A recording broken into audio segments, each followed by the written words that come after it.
Hello guys! Kumusta na kayo? Ito na yung part ng vegan trip kung paano kami umuwi. Ang daming nangyaring nakakatuwa sa daan. Tawang-tawa talaga ako. Panoorin nyo ha! Tara na!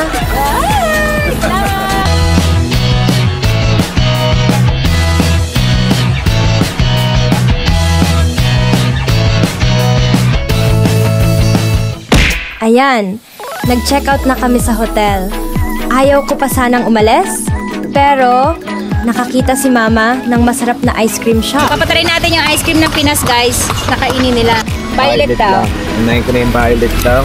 Pag violet, ube, kuya, di ba? Tapos yung pink. Strawberry po. Strawberry. Tapos Avocado po. avocado. Ano yan na, sabi? Ice cream. Ano to? Avocado? Avocado. Sige mo, avocado lang. Yan. Ito yung nagpapaalala sa akin ng kabataan ko. Namin pala, guys. Ayan. Habang ginagawa pa yung ice cream, salamat sa inyo guys! Arigato. Smart! Masarap! Medyo mayo.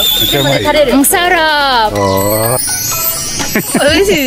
Hindi ako nagbibiro, guys. Hindi ako mahilig sa ice cream ng Pinas. Pero promise, masarap ng ice cream ni Kuya. Ayan, si Bani. Ikaw lang sa mga follower ni Daddy Long. Pang-follow dito. Say hi, baby! Grabe guys, ang sarap ng ice cream. Ang tagal kong hindi nakatikim ng ice cream. Siguro mga 30 years. Ayan! Aalis na kami! Pauwi na kami! Pero sa daan, ang ganda ng view sa tabi ng dagat. So, Koine, kami sa Mag-Irumitan. Kahit Amarushi. Let's go down. Timioka. We're here in Vegan! Oh, jacket. Ayoko sanang magpa-sunburn, kaya pinahiram ako ni Kuya Glenn ng jacket. Ang bait niya. 'Di ba? Tara guys, sabay-sabay tayong lumangoy sa dagat. Ataka! Atakay. Onsen mitay. Mas.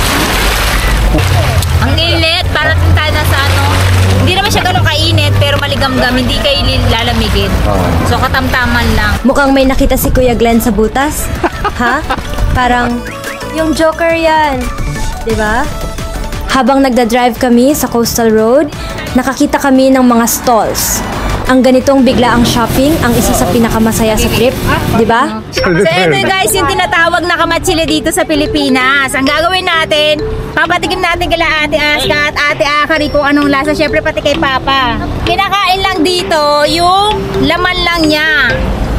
Sino ibubunda kita, pero tikman nila. Bata pa ako ulit nakatikim na ito guys eh. Ang lasa. どんな味ですか? ココナッツが乾いたみたいな味。 Papa, papatikim natin si Papa. Papa naman. Ang daya. Papa misit. Ay, papatikim natin kay Papa. Oh, umay yo, oishii yo.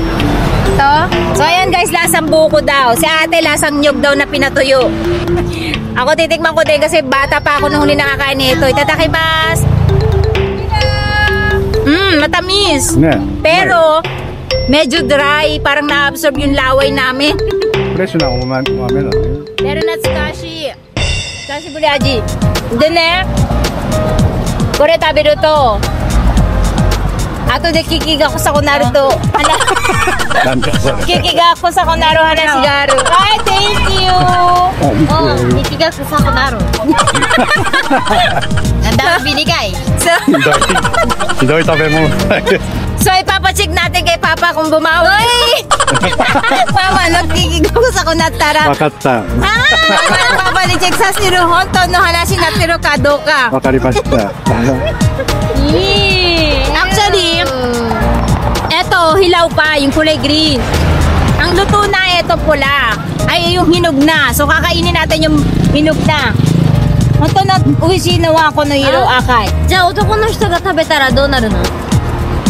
Jijik ko sa kunaro. なるな。 Tanay! Kaya kami tawa ng tawa, sabi ko, merong usapan sa Pilipinas, pag kumain ka daw nito, babaho yung puday mo. Naniniwala ka doon? No. Baka mabaho na kasi. Oh, dali. Yeah. Kore ka akay na, no? Hindi ka Parang hindi nahugas ng cake. So, no? Isyo ni kiki ko sa kunaro yun.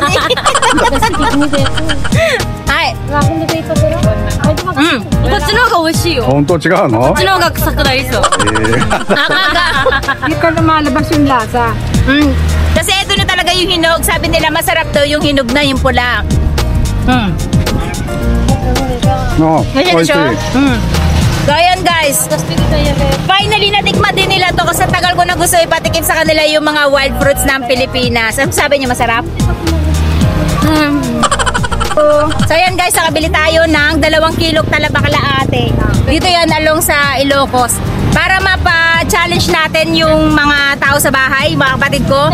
Kasi hindi pa sila nakakatikim ng talaba. So ayan, 10 hours na dito ibabiyahe ko lang kung magiging okay pa to pagdating sa bahay. Hi. Thank you. Hay naku, hindi pala ako nabusog sa prutas lang, ha? Kaya, nandito na kami sa Jollibee. Favorite namin to ni Akari. Ngayon, computerized na yung pag-order. Kaya medyo nalilito pa sila mama. Dapat ang in-order mo, ganito I love vegan food. Kasi po, pesos lang yan. Ito, halos ang Pilipinas niya, 30 pesos lang. Yung pasta sa Jollibee, malambot yung pasta, pero ang tamis ng sauce, 'di ba? Parang pambata yung lasa niya, kaya siguro kahit kailan, masarap pa rin siya sa akin.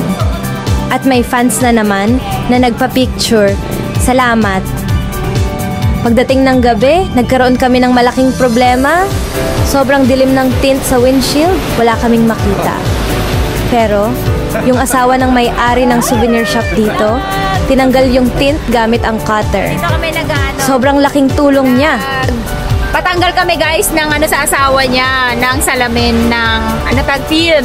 Kasi hindi kami makakita guys kasi nakakatakot mag-drive sa gabi, lalo malayo pa yung panggagalingan namin. Kaya nakasuyo kami sa asawa niya. Buti na lang, hulog ng langit. Arigato. Oo, magiging safe yung biyahe namin. Nakabili pa kayo ng daing bang. Hindi kanina pa kami naghihipit. Sabi ko gusto ko ng pasalubong ng daan. Kasi gusto ko talaga na. Kaya natatakot akong bumababa na baka ano man na. Napadami yung bili. Eh since worth it naman, okay lang. So ayan, dito kayo bumili sa kanya sa loob. Jingjing dried fish. Nandito lang yan sa may La Union. Along La Union guys. Talagang ang ganda ng mga panandun na landayan. So yun. Kita-kits na lang kami sa sa YouTube. Thank you talaga. 8 oras na nag-drive si Papa. Maraming salamat din, Mama. Ha, napakasaya talaga ng trip. Like at subscribe na po kayo. Binabasa namin lahat ng comments. Nakakagana talaga. Salamat. Kita-kits sa next video.